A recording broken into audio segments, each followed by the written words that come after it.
Well, welcome to the latest edition of TV on the Net. I'm your host, Tom Vartanian. Today's show brought to you by AmeriQ Credit Union for every day, for everything. Located next to Little Caesars at 3944 Route 281 in Cortland. By Right Angle Creek Farm and Marathon, all natural, pasture-raised Angus beef from our farm to your table. By the Cortland Voice, the exclusive media partner of TV on the Net. For all your local news and sports in Cortland County at no cost to you, check out cortlandvoice.com. By the Royal Auto Group on Route 281 in Cortland, the home of no hassle, no razzle-dazzle. Check them out at royalautogroup.com. And by our newest sponsor, just joining us today, it's their debut with us, Yaman Real Estate. They're at the entrance to Yaman Park off Interstate 81, exit 11 in Cortland. And no coincidence that Yaman Real Estate joins us today, and we head back into the Homer Trojan vault of former players and alumni that have been part of that. And joining us today is Jamie Yaman. So, Jamie, welcome. Hey, Tom. Thanks so much. I really appreciate it. It's been a long time since we've talked. I said you said you listened to Jake Plunkett. Yeah, so Jake and I talked about having cookies in his kitchen for a home court jug preview back in '99 or 2000. So, yeah, it's been a while for something. I'm hitting older guys now. I've had Chris Whitten on, Mike DeCenza. So we're. Yeah, but these are, people's names that people do remember those names, and my memory's not as good anymore since after this. But again, let's talk first. What got you interested in sports before we get into actually Homer? What were you involved in as far as sports wise, and what got your interest in sports? Before you started, playing three sports at Homer. Yeah, sure. Well, first let me just say that I love what you're doing, and I know that we said that, before we started recording, but I just want to commend you for the effort. I know this is not a light lift to be doing all these podcasts, and I think that it's a fantastic, just a fantastic effort that you're putting in, and a real value, I think, for this community and specifically for the sports world. So as far as my interest in sports, I think it's probably like any other kid. You're in gym class, you kind of gravitate towards, a sport here or there. My family had a lot of sports in its history. My dad, my mom, and my uncle, and my sisters were really athletic, although they were younger than I. And I think that it was soccer that really grabbed me at first. I remember playing in the Homer Youth Program, and ironically, and I think that I'll probably kind of say this a lot, but since you reached out and asked me to do this, I've of course been putting a lot of thought, as I have honestly for the last 20 years since I got out of college, about what the experience was in athletics, what value I got out of it, and just really try to reflect on those times. What I was going to say is that ironically, when I was a kid and I was probably 10 or under, I used to play with Dave Duncan. And you may remember Dave as the goalie for Homer, probably one of the all-time greatest soccer goalies in Homer history. And I used to play with him on a youth team. And so that's really what got me started, was soccer, and then I gravitated toward basketball and lacrosse and football, which I didn't really stick with, but baseball as well. Yeah, well, see, that's the thing with Homer. It's either soccer or football. Though I would say the only interesting thing this year of COVID, if you want to call something interesting, the soccer program did go in the fall at Homer, and coincidentally, their kicker and their backup quarterback, and he also play wide receiver a little bit, was Xander Johnson, who was the goalie for the soccer team, and the kicker ended up being Brandon Shattuck, who was a soccer player also. Yeah. So a couple of soccer guys got to play a little football. So one of those rare times where they got to play both fall sports in the same season. That's because fantastic. of COVID. So yeah. It was kind of comical but they both wanted to always play football at some point, so they got to, So now that's done. But now we have to wait and see what Xander decides to do, because he's their goalie. He's a real good goalkeeper. So is he going to go back to play soccer in the fall, or will he play football? And both coaches don't care which he does. Just whatever he wants to do, he's going to do, and that's going to be the fun part about it. But at least Ramon, he got to dabble in two sports, and was a backup quarterback actually even. So, but talk a little bit about soccer. Of course, you got to play for a legend who was there forever too until he finally retired. And Yeah, Dave Schiffman. Dave Schiffman. But, Yeah. what was it like playing soccer for those 4 years? You know, the 4 years all together at home. Yeah, sure. So soccer was really my first love, and out of all of the three sports that I played in high school, it was probably the one that I focused the least on as I got older. It was the one that I focused the most on as a kid, and so playing for Dave Schiffman. I mean, I just kind of go to that place. I was in 10th grade when I got moved up to varsity, and I knew Dave from. I mean, actually, Dave and I go back to when I was a kid. He lived across the street from me here on Hickory Park, right down the road, and he was also my junior high jazz band conductor, and so we had a relationship that was pretty unique. I was, one of the kind of the feature soloists in jazz band, and he actually got me really turned on to music in a way that I had never been prior. I mean, I grew up in a very musical family, but it was not the type of music that you would typically hear saxophone players featured in, which is what I ended up playing. And I remember when I was in 8th grade, I went into Mr. Schiffman's office, Coach I call him, and I went into Coach's office and I said, "Hey, I'm thinking about quitting." And he said, "Oh, interesting. Why is that?" And I said, "Yeah, I'm just kind of getting busy." And at the time, a lot of my friends had stopped playing, and it was just becoming almost like not the cool thing to do. If you're in athletics, you don't really do music. If you're, for whatever reason, those two camps, don't bleed over that often. At least when I was in school, and so he said, "All right, come back at 3:00, and if you still want to quit after we meet at 3:00, then go ahead and quit." And when I got back at 3:00 in his band room, he gave me a vinyl album, a record of Earth, Wind, and Fire. And I had never heard of Earth, Wind, and Fire. And he gave me one of Tower of Power, bands back in the 70s, 60s, and 70s that were just these big bands, big horn sections, lots of rhythm. And he goes, "Go into my office, put this Tower of Power record on, go to this track." I never knew how to play a vinyl record player before. And he said, "Go to this track and then listen to it, and then come out afterwards and let me know what you think." And I remember this like it was yesterday. It was a record called "Live Alive," I believe, and I believe that the song was "Knock Yourself Out," and it was Lenny Pickett took this saxophone solo that was like 10-minute saxophone solo. If you can think back to like Saturday Night Live.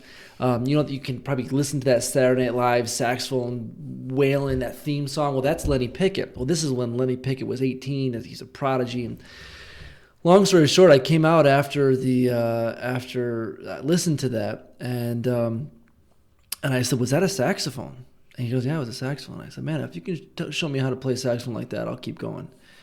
And so we ended up going for it, and he got me a jazz band. I ended up playing with the Cafferty Band, which was kind of a big deal as a high school kid playing the Cafferty Band. These guys went on tour with Leonard Skinner, and a lot of the players did, Joe Leo and that whole crew.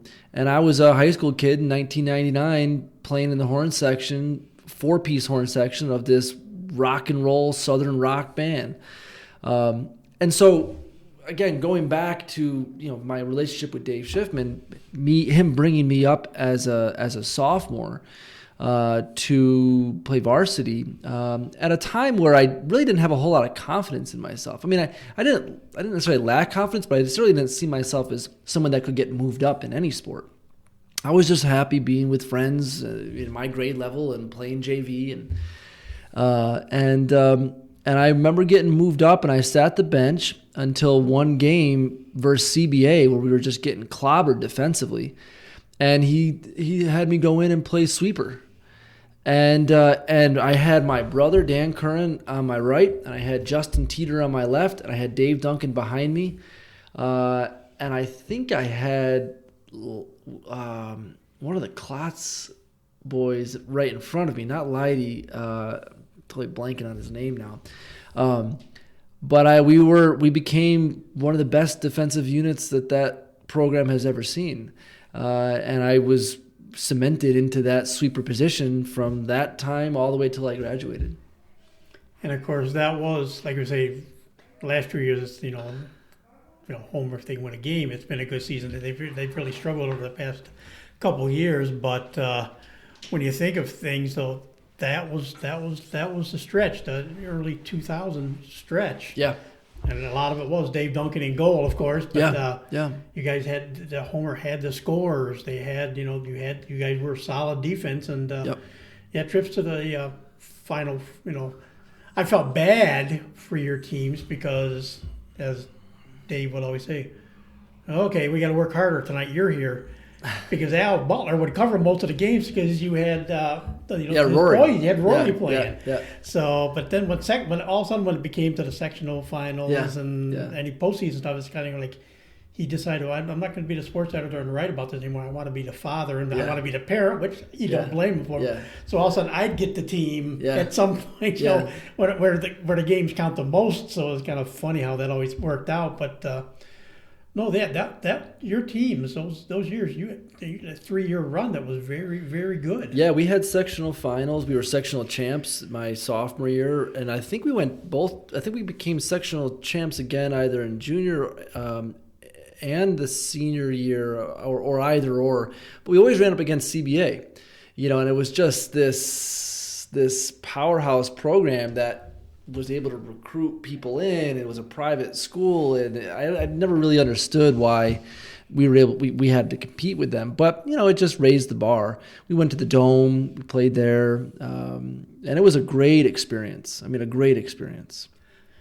I was going to say, I know the football team, the players talk about getting to play in the Dome, but back then soccer was in the Dome. So what was it like to be in the Carrier Dome playing, a soccer final? I mean, as a 10th grade kid, what was I, probably 15 or 16 at that point.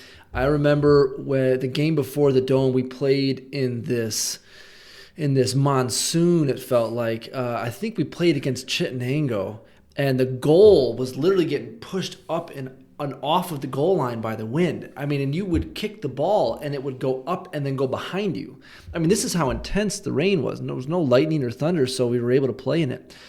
And I think we won 1-0. And I think the only reason why we really won was because we had the wind at our back in the first half, and we just had this fluke play where the ball did this crazy thing and the goalie didn't expect it, and ball kicked a lot longer into the goal than anyone expected it to. But I remember getting back into the bus after that game, and I told Coach Schiffman, I said, I'm physically exhausted, but I'm mentally exhausted. And I remember, Tom, he got so excited. He goes, yes, that's exactly what I've been talking about all this time, mentally engaged. Not just physically, but mentally in the game.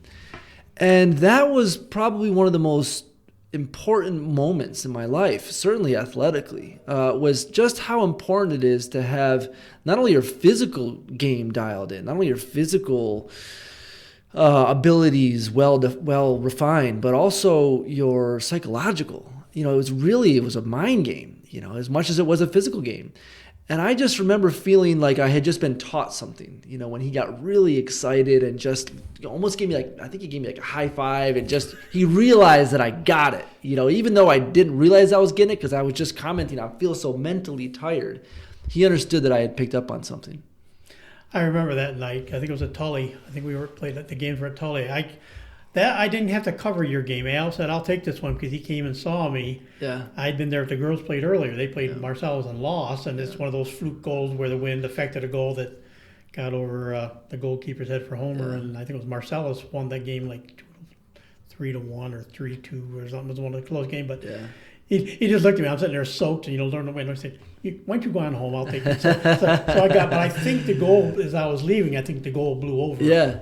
And then after we won that game, I get home and I've got my brother Dan Curran, and now we're preparing to go to the Dome, and I remember that we went to bed in our uniform and our socks and our shinga, and our parents came to wake us up the next morning, and we had shared a room together, and we were in our beds, and I was a sweeper, and he was my right back, and we were in our uniforms, and they still talk about it to this day. It's still a memory that I can really easily reach back to in my mind. And so, you ask, how was that experience? It was a dream come true for a kid to go. At that time I was seeing Donovan McNabb and Eton Thomas, playing in the Carrier Dome, and for me to be able to go in there and run out the tunnel and feel the turf, and it was really special. Yeah, we said the lacrosse. I said those were the good years of lacrosse back then. That was the early 2000s. Yeah. Then you go inside for the winter. It's basketball, and basketball for some reason it's never been a big sport. It's kind of like a lot of people always joke, well, that's just where the football and lacrosse players go between seasons. Yeah, something to do, and but some It's always an experience, and well, of course, you were back the days we can talk about now. The old gym, because they do have the new gym now, which is fantastic to see. Yeah. But back in the old gym, and if a Courtney came into town, you'd open up partitions and pack the place. And talk a bit about those days, your basketball days. Yeah, so I think you hit the nail right on the head, Tom. For me, the basketball program was a place where I used to get humbled. We were dominant in soccer. We were fairly dominant in lacrosse, and basketball was just where you went to keep in shape. But it was also a place where you continued to learn the values of sportsmanship and teamwork. And I had some great basketball coaches. And as a varsity athlete, for me, it was such a pleasure and an honor, really, to play under Kevin Mack. Remember Sean Mack? It was Sean's dad. I was gonna say I could remember if you were under Kevin or under Tabell, one of the two. I coached Tabell as well. I coached Tabell. He was actually not with me as I was in varsity. He was the varsity coach when I was playing JV. But Mr. Beal, Coach Beal, and those two, both great coaches and as good of men, and I think that's a real thread that I'll probably hit on. And as I was reflecting for this, that I really continue to be so grateful for is the quality of men that I was able to be in company with during my athletic career, from every sport, soccer, basketball, lacrosse, at every level, as a kid, youth program, up to modified and JV and varsity, and then certainly to the collegiate level. But Kevin Mack was awesome. We had a lot of potential. My junior year, we won the first tournament that we were in, and we actually beat Cortland in that tournament, so that was a big deal. And they had a great team, but we just kind of petered out. It's just it's like the Homer basketball curse just got us. And I don't look back at that time with regret or with anything other than just it was with real fondness. And also basketball really helped me prepare to become a better lacrosse player. I mean, I remember when I would play basketball, I'd go down to the YMCA in the summertime and play basketball more than I did lacrosse because, there's more pickup basketball games than there are lacrosse games. And I remember getting into the lacrosse field afterwards and just be able to see things much more clearly. Because in basketball, it's confined space. You're cutting, you're moving, you're picking. You have to get open within confined spaces, more so in basketball than lacrosse. You have to get off your shot in confined places.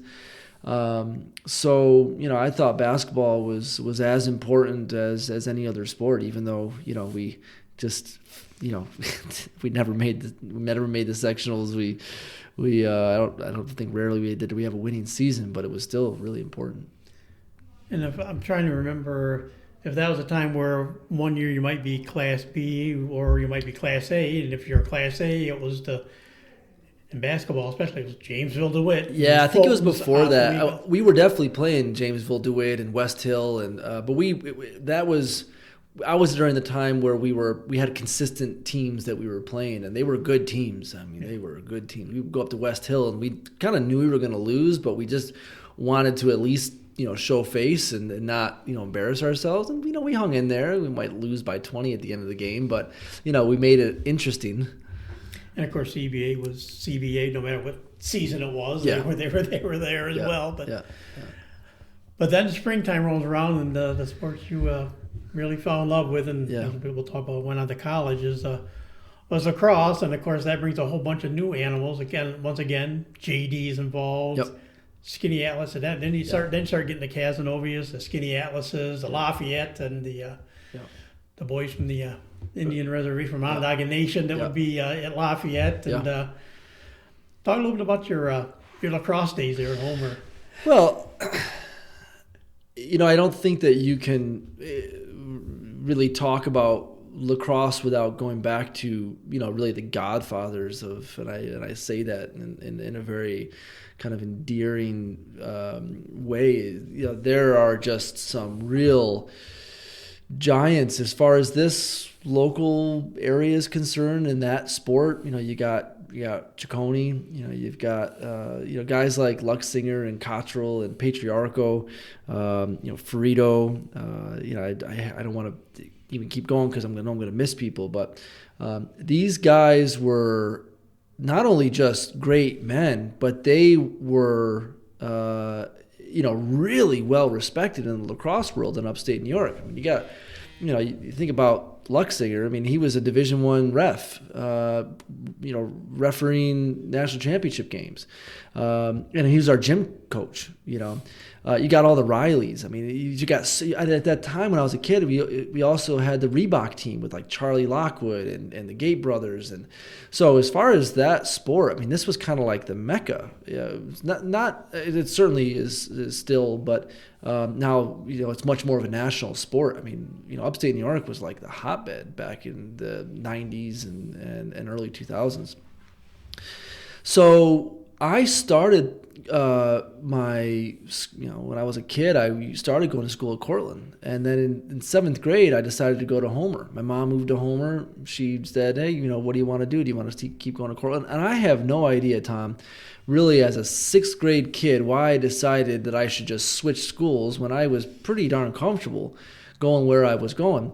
But for whatever reason, I decided to go to Homer, and I think it was probably one of the best decisions I've ever made. At a very young age, I made it because it really formed my life from that point on. I don't think that I would have been playing music still had I not gone to Homer and been with Dave Schiffman. I don't think that I would have played Division I lacrosse if I didn't go to Homer. Not that Cortland has a bad program, but it really has. I don't think it really can touch what Homer has. So, as a modified player coming in from another school, people really didn't know who I was, and so I had to kind of work my way into into playing time. As a 7th grade player and an 8th grade player, and then as a 9th grade player, I had Nick Patriarco as my head coach, and that guy is just one of the most loving, passionate, energetic, sincere men that I know. And still to this day, every time I see him, I just leave feeling so darn good. He's just such a great, he was a great role model for me at that time. And then and I remember Ciccone coming to those games and pulling me aside afterwards and just kind of giving me some points. Hey, instead of, split dodging this guy, face dodge him next time. And sure enough, I'd go out to the next game and I'd face dodge him and I'd get by him and I'd get a goal. And, he was always kind of around, again, kind of that godfather, not necessarily coaching per se in any of the program teams that I was involved in. But he was as involved as anyone else. So my 10th grade year, I get moved up. It was Coach Ferrito. Mark Ferrito was the coach at that time.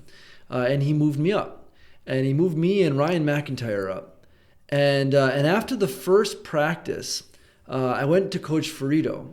And I said, hey, coach, I got to tell you, it took me a lot of guts to go to him and say this, but I felt like I knew what I wanted. And so I said, coach, I really appreciate you moving me up. It's really an honor, but, I feel more comfortable down at JV, and all my friends are down there.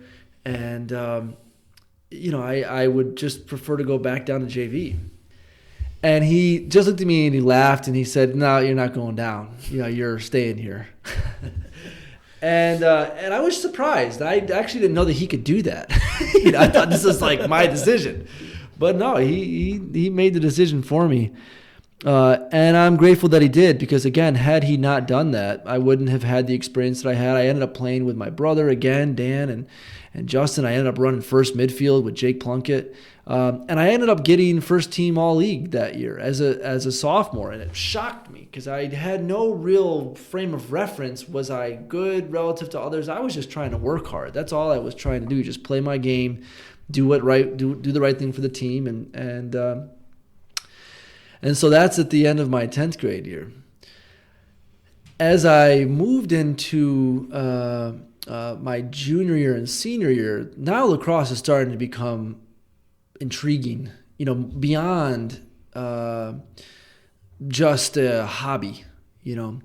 I would go up and play. I'd play box lacrosse, and I'd have 6 or 7 goals, and and again, it was not an ego thing, but it was wow, I'm actually good at this game. And I remember, Tom, overhearing something that, again, you have these moments in your life that, I love Steve Jobs, Apple computers, said, you can't connect the dots looking backward. You can only connect the dots looking forward. I'm sorry, you can't connect the dots looking forward. You can only connect the dots looking backwards. Meaning, you don't know what's coming in your life, but you can, after a certain amount of time, look back on your life and say, wow, because of that, that happened. And because of this, I got that opportunity. And, and look at how I got to where I am now, or look at how I got to where I got to in let's just say lacrosse, for instance.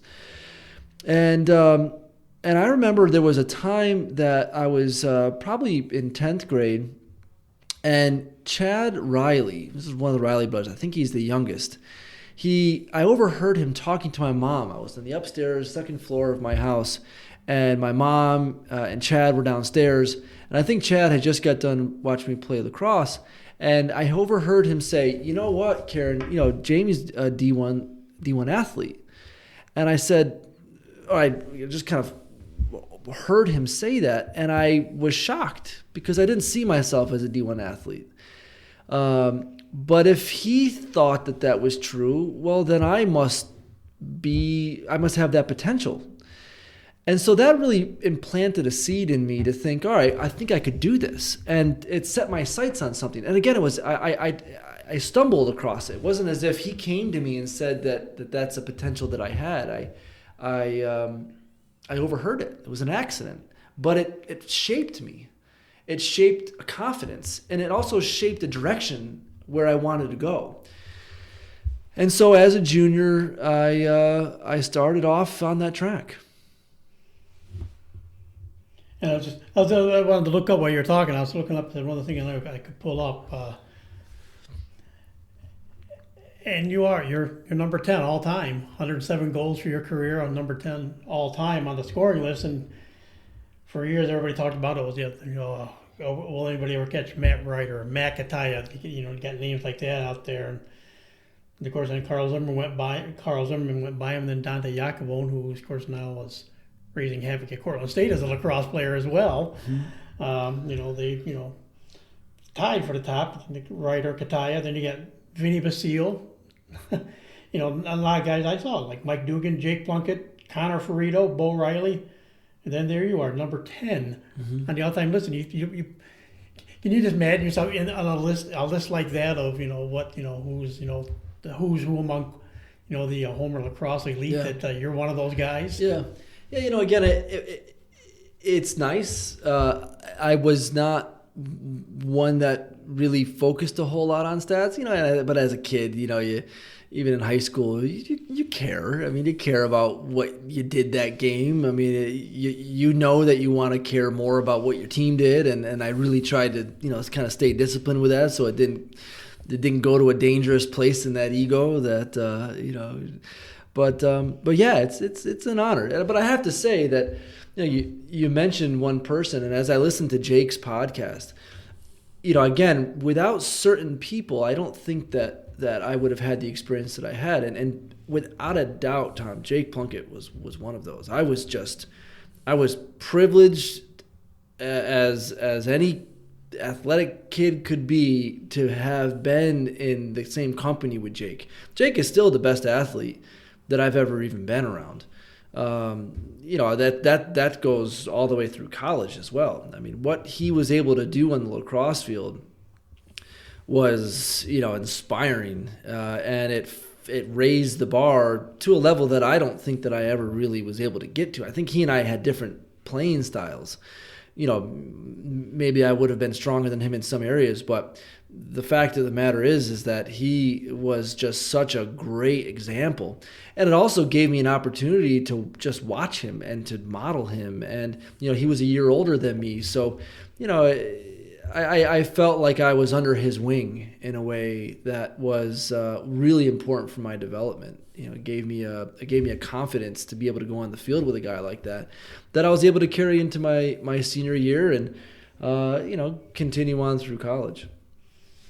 And of course, he's one of 3 of those top 10 guys that all went to Syracuse. Of course, Matt Ryder scored a winning goal for one national championship. Jake got a national championship. Yep. See, that's the thing, too, when we talked, and you say that's the thing I never realized with Jake. I kind of took for granted what he did in high school, but I didn't really follow him much in college, though I knew he played at Syracuse and won the championship. But then really, he played 2 years of pro lacrosse and won a major lacrosse league championship there, and now he goes out and starts one college's lacrosse program and makes him a solid program. Now he's doing the same thing with Muhlenberg. It's funny. He just touches so many people. He brought Homer people with him as he went to some of the, he started at Albright College when he started coaching there. I think it was he, brought some Homer players. That's for some of his recruiting class. It's all freshman class. He has some from guys from home that year. Now he's got Drew Cottrell as one of his assistants, and Jake it's funny. As much as he tries to stay humble, he did a lot of things that still surprised a lot of people. Like you say, you were right there in that era with him. At least. And that's the real great thing about Jake and any player like Jake is that the physical ability is superior than pretty much anyone that you put on the field with him, but his attitude. And how his work ethic and those are the things. I mean, he was a real blue collar kid, and he went on to Syracuse, and I ended up working with him for in a tree cutting service for 2 years. And I'm 5'10", 175 pounds at that point, and I'm going and trying to lift these logs with guys that are, feel like they're twice my size. So again, just getting put around people that were, just a lot stronger, a lot faster, a lot more athletic. I think that's really how you learn and how you grow.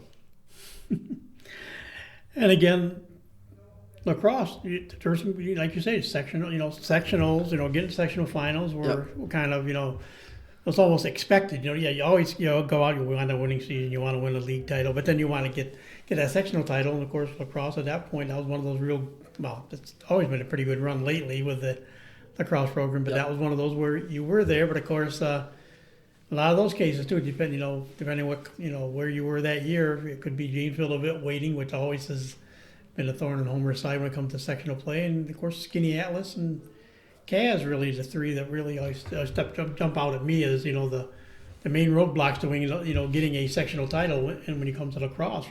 Yeah, you had the teams that you had to play, and you knew that you were going to win. You still had to show up, and you had the teams that you knew you had to show up, and you weren't sure if you're going to win.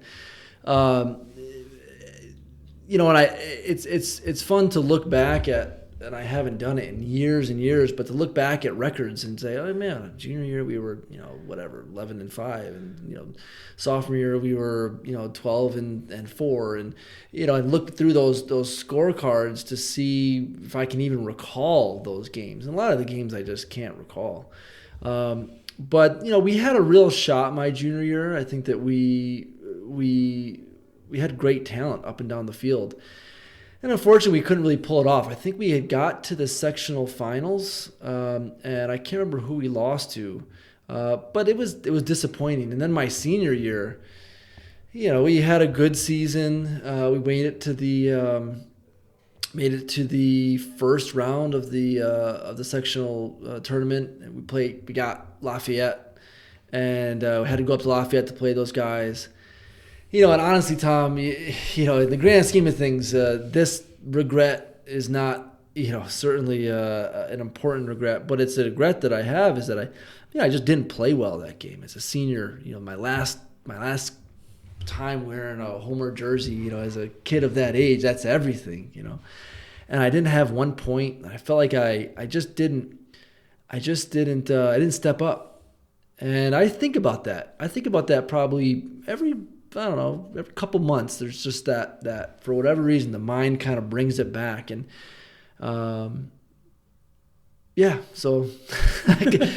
I will tell you though, there was a time, and this is, maybe I'm going to get into some therapy here with you, Tom.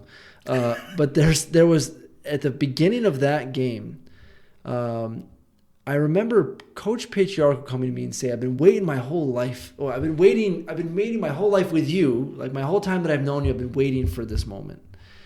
And it psyched me out. I didn't know. I knew what he meant, and I knew that it was he meant like he was going to motivate me. But it was also something that I had to reflect on afterwards. Like, was that a character thing? Was it, where else did I have a hard time stepping up to the plate? I'm kind of getting deep at this point with you, but it's the truth. And I had to carry that. It was one of the most difficult lessons to learn. But what was it about me that kind of shrunk at a time when I needed to rise to the occasion? And I remember vividly that game, and I was trying not to make a mistake. And I felt like the game was kind of going by me without me really engaging with it. I knew what I should be doing. I knew that they were focusing on me. And it just got in my head, and I wasn't able to bring my A game. And I know that these are things that athletes, in particular, go through all the time. So I'm, not hard on myself. But look, just being transparent. I mean, that was a real interesting learning opportunity for me. That was a hard pill to swallow. What was it about me? And I had to do a lot of soul searching that I ended up taking into my collegiate career, and I think it served me well. But still not without that kind of bruise on the chin, leaving Homer. So, as we said, on to college you went, and like you said, Central New York at that time, and they could play with each other. Didn't matter who. You had Cornell, you had Syracuse, you had Hobart. Yeah. Even Lemoyne, Cortland State. They got all, other than Lemoyne and Cortland State were in their own world. But when you thought, the top team, you think of the Hobart could play with Syracuse, played with Cornell could play against Hobart, and they'd all be barn burner of ball games. And so as much as the local college scene as it was, like yes, Lemoyne has been very good. Onondaga Community College has always been good. It's a 2-year college, and of course. It's growing down in Binghamton now. Again, they're growing a little bit more with their lacrosse program. But you decided University of Massachusetts. Yeah. Went out to be a Minuteman. Went out to UMass. What was the decision to go there? Yeah, it's interesting, Tom. I think back, and I remember I was in basketball practice as a junior, and Coach Cottrell was still in his office. He said, hey, when you come down, when you get out of practice, come down and see me. And it was probably 7 o'clock. So I walked down, and he had written up on the board teams that were calling to ask him questions about me. And one of the teams that really stood out was Maryland. And I thought, wow, again, just this idea that I didn't think that I could go play at programs like Maryland or, I think that Loyola was calling, and so I started this search, and who really sealed the deal for me was Andy Shea. You know Andy Shea. Yeah. I mean, Andy Shea is a Cortland guy. At the time, he was the assistant coach at UMass. He was the head assistant. Well, now he's national champion. He's head coach of the Yale lacrosse team, and probably one of the best head coaches in the country. Regardless of the level, certainly is the collegiate level. And he called me up, and he saw me play at the Empire State Games. At the time, that the Empire State Games for lacrosse, that was like that was like the real deal. I mean, if you got it on that team, you were going to get seen. And so he called me up, and real charismatic guy and great recruiter, and just made you feel the things that you at that time you want to feel, connected, honest, good values, talking about the program. So I went to visit a few schools, and then I went to UMass, and I got hooked up with a guy named Gene Tundo, who was a year ahead of me, who ended up being a year ahead of me. And he ended up being a great attackman at that program. And he showed me around, just a real good, honest, just a real friendly guy. And I felt real comfortable with him. And I decided to go to UMass. I met Coach Cannella. Again, Coach Cannella, Andy Shea, still to this day, probably two of the best men that I've ever been around. And these guys, mentored me and coached me. And the thing about UMass is that I think the program goes back to like 1950. But get this, in the 71 years? In the 71 years, there's been 3 head coaches at UMass. And one of those head coaches was only a coach for 5 years. So you've got 2 coaches that have been coaching there for, 20 to 30 years each. And so there was a deep, deep history there. And, and I knew that the program was a second-tier program. I mean, I think when I was going into when I was graduating high school, they were playing Johns Hopkins in the quarterfinals, and they took them to overtime. That was the closest they ever gotten to the Final Four. But I just felt like the right fit. How were your playing days there? So my playing days there, again, you're a big fish in a small pond. You even going to the Empire State Games, that was a big deal. I was able to compete there. But now you're not just competing against guys your age, like you would be at the Empire State Games, or guys of the same, small geographic area like Section 3. Now you're competing against the best players, not only your age, but 3 years older. From around the country, who all want to play, and who all chose a Division I program because they want to play and they want to compete, and they want to compete at a high level, and they recognize that there's going to be some sacrifices, and they're not about to ride the bench or not give it their all when they know how many sacrifices they're going to have to make in order to be in a program like that. I remember my first practice there. It was in September on the grass. And I about passed out. I was going so fast. I was running everywhere. I was nervous. I was mentally tight. I was probably not in the shape that I needed to be. And they were playing at a pace that I'd never played at before. And I remember thinking to myself, I don't think that I'm going to be able to cut it. I don't think I'm going to be able to do this. If this is what this level is like, I'm out. I can't do it. Not because I didn't want to do it, or not because I wanted to just kind of be a normal college kid and drink beers and eat pizza all the time. I didn't think that I could hang, and I think that was a real healthy realization that, all right, this is going to require me to really step up.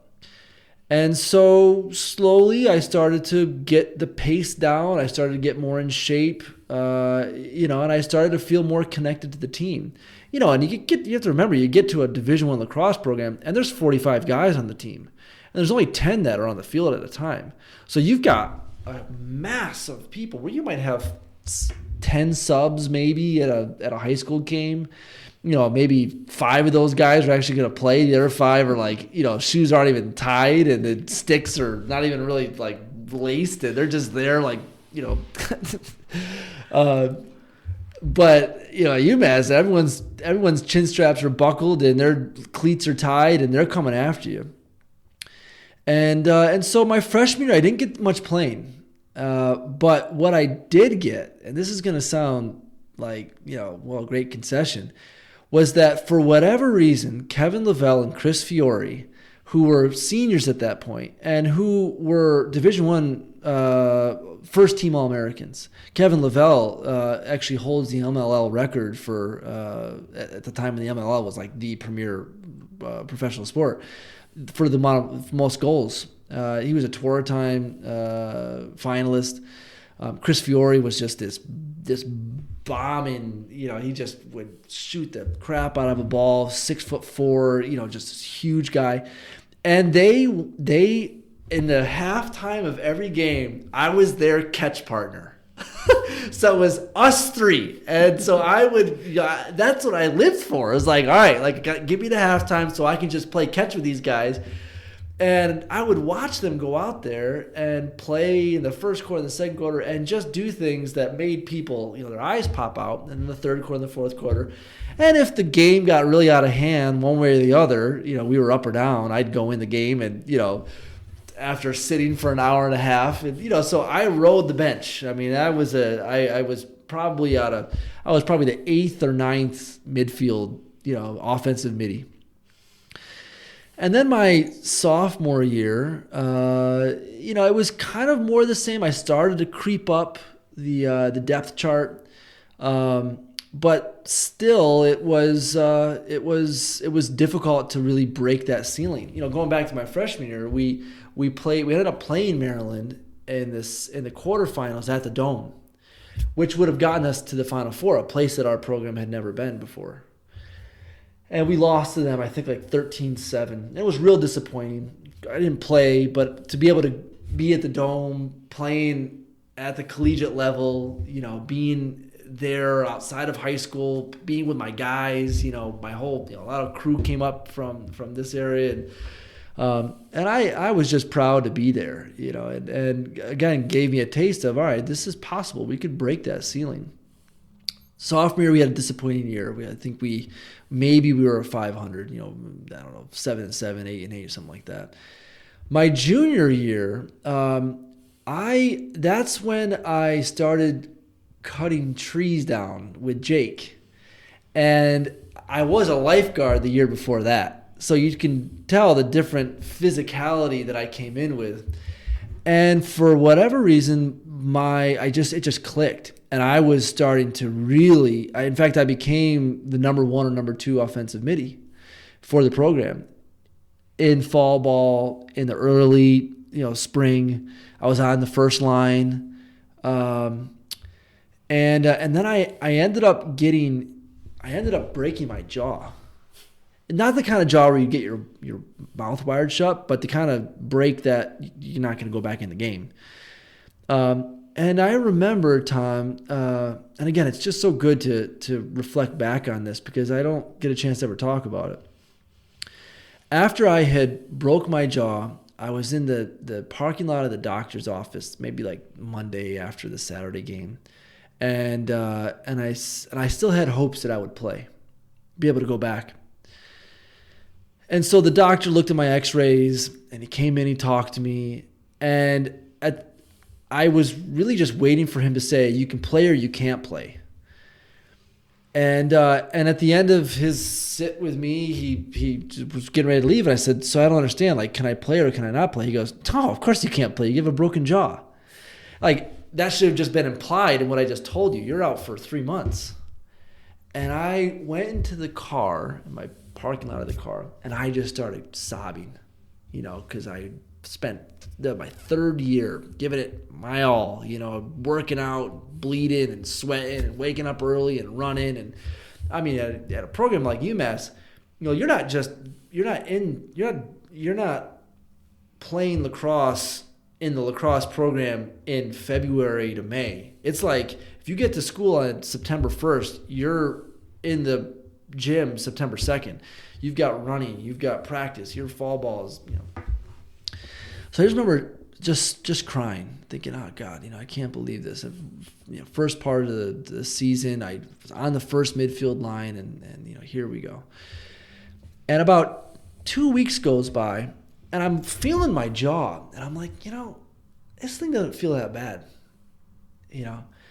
And I knew that it was broken, but it was like a small fracture. Didn't feel like it was a big deal. And so I went to my coach. I said, Coach, I know you think I'm crazy, but I think I'm feeling better. And he's like, no, Yaman, you can't. Unless you get cleared from a doctor, you're not going to go back in the game. You're not going to go back in and start practicing. And so after another week goes by, I'm feeling it. I'm like, man, I'm feeling good. I don't know what's going on here. And so I go down and talk to Dr. Rousier. And in fact, UMass hockey just won the national championship. I don't know if you saw that or not, but Dr. Rousier is their head guy, and he's one of the best guys ever. I just love this guy. And I say, hey, Doc, I think I can go back in and play. He's like, come down and see me. I'll see you later. I'll evaluate you. Looks at the x-rays, sees that there's a break. But he looks at me, he goes, so tell me why you think you can play. I go, well, because I'm like touching it, and it doesn't hurt. And Tom, I'll tell you this. He slapped me across the face. Like slapped me across the face where I had my broken jaw. Yeah. And I didn't flinch. I mean, I was shocked that he slapped me, but I didn't wince. It didn't hurt. And he goes, you're telling the truth, aren't you? I'm like, yeah, I think I can play. And so he did some like further, more formal evaluations. And he's like, all right, go back in. And he let me go back in and play. And so now I'm back in my junior year, and I was a little bit apprehensive because I was cautious. I was a little bit nervous, and I had gotten real rattled, and I got a concussion when I broke my jaw. And we ended up going to play Johns Hopkins again. This is a time where Kyle Harrison was at Johns Hopkins. He was one of the best, athletes ever, in this sport, and they crushed us. Paul Rabel was on the team, and it was just actually, well, let me just plug this for a second because I was hoping that you would get to this with Jake. Because Jake's senior year, we played Jake at UMass his senior year in the regular season. We beat them. And that was a big deal. For us to beat Syracuse was a big deal.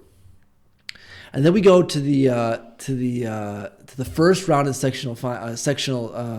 NCAA tournament. And who do we get? We get Syracuse, and they're coming back to us because we got the higher seed. And now Syracuse at the time had made 22 consecutive Final Fours, 22 consecutive Final Fours. Now that number is quite ironic with the whole 22 Syracuse, Mike Casey Powell, Ryan Powell, and so Syracuse come back to us, and so we're like, we could do this. We just beat them, although we know it's hard to beat the same team twice, especially if they're a good team. And they come back, and we beat them. We beat them. And it's the first time in program history, 22 years, where they're not going to the Final Four. In fact, they're not even going to the next round, the quarterfinals. So then after that, which was a huge high, just huge celebration, we go to play Johns Hopkins and we get spanked. Yeah. So now I'm going into my senior year, and I've got 3 years behind me, and I've got, freshman year, went to the quarterfinals, lost to Maryland, great team. Junior year or sophomore year, had a kind of disappointing year as a program,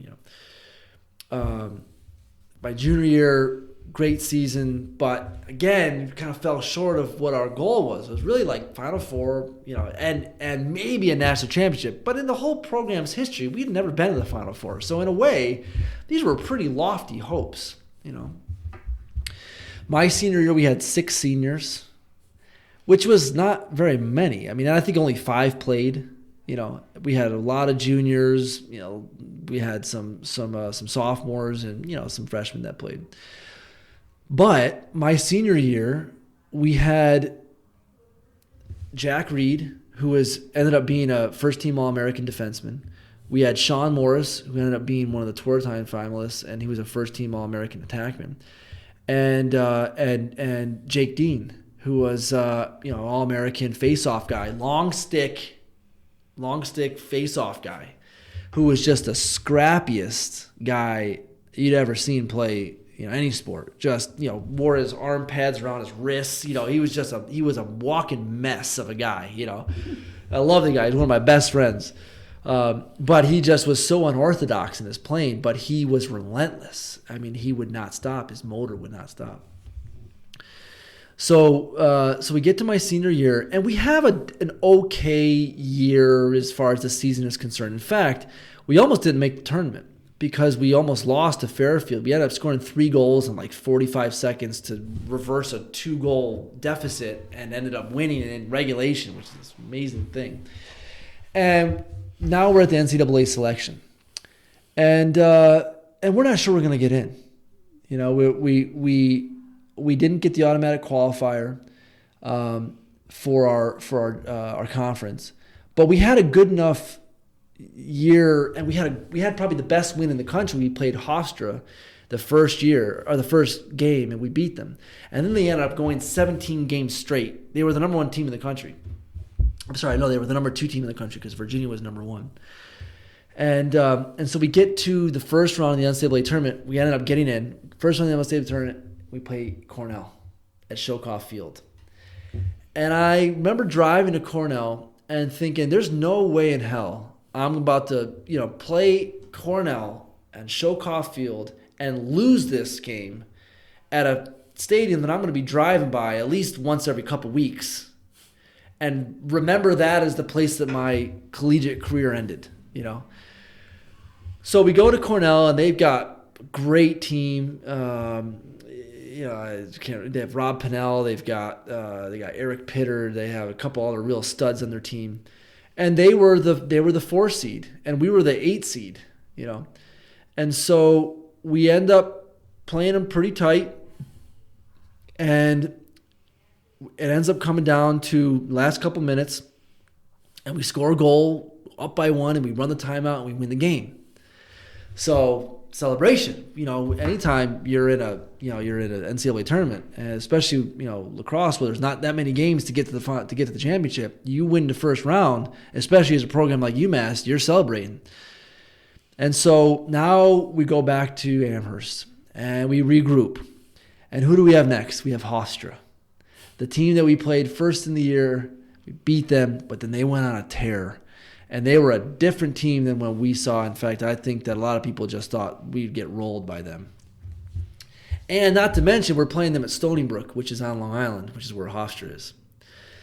So now we're down at Stony Brook, and we're in the quarterfinals. It's 12,000 stadium, 12,000 seat, sold out. We've got us. We've got Hofstra, we got Johns Hopkins, and we've got Syracuse. Like those are the 4 teams that are playing 2 games, 2 games that day, and we're the first game. And so we start playing, and we're playing flat, and we're playing uninspired, and Hofstra is kicking our butts, and they're playing like the team that really deserves to go to the Final Four, playing like a team that has just won 17 straight, playing with all the confidence that they needed to get the game. It was 10-5 with 8 minutes left. And everyone's thinking, all right, here we go again. UMass is at the point where they're going to possibly get to the Final Four, and they're going to lose. 10-5, 8 minutes left. We're getting our butts kicked. And I remember being on the field at that point and thinking to myself, having like this mantra.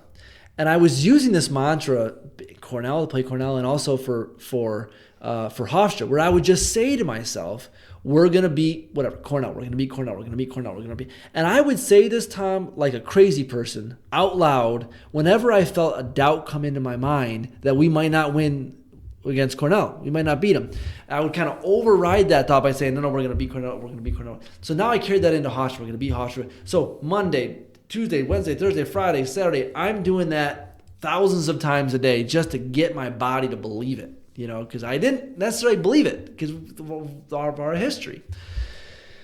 And also kind of overriding, which is interesting because I'm kind of connecting the dots now, overriding that mental, kind of defect in a way of what I experienced at Lafayette as a high school kid, where I didn't take charge of my psychological state. Well, I was damn determined to take charge of my psychological state, even if I was going to sound like a crazy ass, And so now I'm on the field 10-5 with 8 minutes left. In the game versus Hofstra, nationally televised game, 12,000 people. I mean, it's a big stage as far as the lacrosse community is concerned.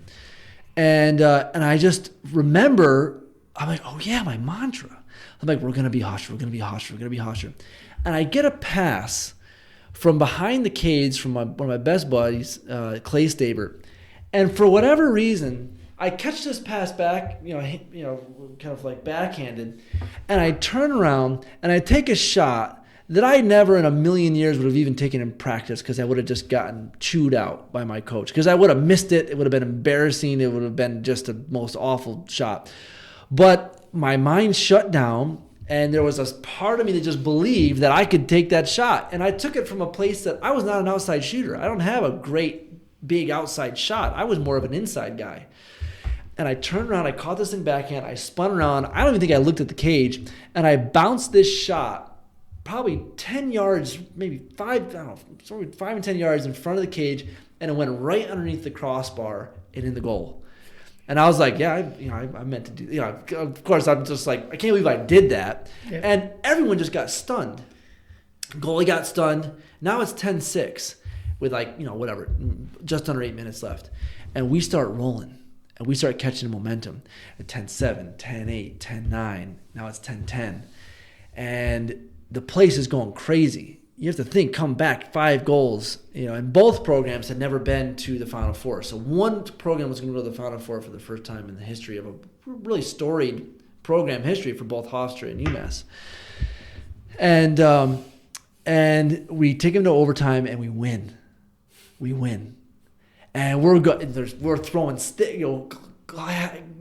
are coming off, helmets are coming off, sticks are getting thrown up in the air, and we're going to the Final Four. And talk about a kid's dream.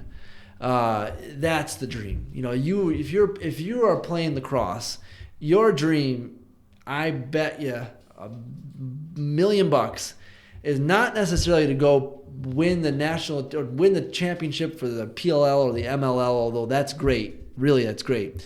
Your goal is to win a national championship, or at least get to the national championship, in college, Division I especially. So now we are, now we're going back to Amherst. Just kind of I'll move forward here because I don't want to have this be too long. But it's a really kind of fascinating experience. And we're preparing to go to the Final Four, and it was being played at the Lincoln Financial Center or Lincoln Financial Field in Philadelphia, where the Eagles played. And we were going to play Maryland, and they had a great team, and they were the number 2 seed, I think, or the number 3 seed. Had Joe Walters, I think he's actually still playing, but was probably the best player ever to come out of Maryland. I mean, this guy was just a ripping lefty. And we put a great scheme together, and we end up going down to Philadelphia, playing the Final Four on ESPN. 50,000 people, and we beat them. And now now everyone's like getting on the UMass train because we had no business being now in the national championship. People. I mean, you have to also think, Tom, is like, I'm 5'10", 170 pounds at that point. I mean, I'm not like a physical specimen here, but we're playing guys that are, all of them are 6 feet or above, 6 feet, 6'1", 6'2", and we just look like a bunch of goonies, going up against these studs, and yet we're rolling them because we had guts and we had a blue collar ethos about us. UMass was and still is a blue collar program. We are not the fancy, we kind of use that against the Syracuses and the North Carolinas and the Johns Hopkins and the Dukes. These guys get their pretty helmets, and I was playing a 1978 pony cleats in the national championship game. These white ponies. I just love that. And honestly, it was because there was no other cleats that my equipment guy had available. So I had to wear them, because like, Jim, we could go off to a local, Dick's and get you some cleats, but I was like, just give me the ponies and I'll try them out. So now we're in the national championship. We're playing Virginia, and these guys had not lost a game. They were the number one team and had rolled everybody. And we play them tight.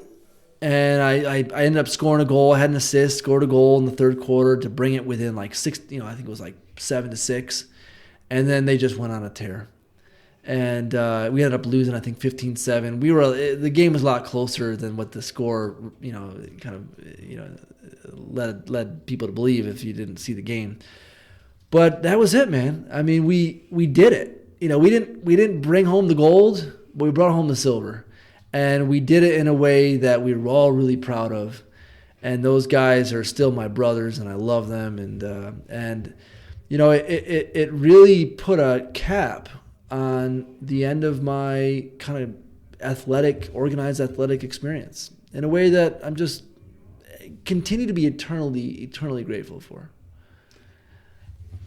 And just because that was such a fun story, I didn't even stop you, because Jamie Yaman now holds the record for the longest podcast that I've done, and we don't get a chance to talk about the family business or his passion of playing with the jazz band and stuff now. Yeah. But that means, like so many other guests I've had on, we'll have to come back and do a second one sometime and relive a little bit more of this, and then talk about some of the stuff you're doing now, because there's a lot you do for Cortland City, Cortland County, and stuff. So we'll have to do that at another time. But Jamie, thank you for taking time to talk. Yeah, Tom, I hope that it was not too long-winded. I just want to thank you again for what you're doing here. And I think I'm going to quote Oprah here, but everyone wants to tell their story, and it's not necessarily because they want to be heard, but because it's important and it helps you to kind of relive an experience. And I walk away feeling grateful to have just done that with you, and I hope it was to some degree enjoyable for your listeners. So thanks, Tom. It was fun. And that'll do it for this edition of TV on the Net, if I can just figure out how to talk again. Today's show brought to you by AmeriQ Credit Union, for every day, for everything, located next to Little Caesars at 3944 Route 281 in Cortland. By Right Angle Creek Farm and Marathon, all natural, pasture-raised Angus beef from our farm to your table. By the Cortland Voice, the exclusive media partner of TV on the Net. For all your local news and sports in Cortland County at no cost to you, check out cortlandvoice.com. By the Royal Auto Group on Route 281 in Cortland, the home of no hassle, no razzle-dazzle. Check them out at royalautogroup.com. And by our newest sponsor, Yaman Real Estate, at the entrance to Yaman Park off I-81, exit 11 in Cortland. So for my guest, Jamie Yaman, and yours truly, Tom Vartanian, thank you for listening. Stay safe, and we'll talk to you again soon.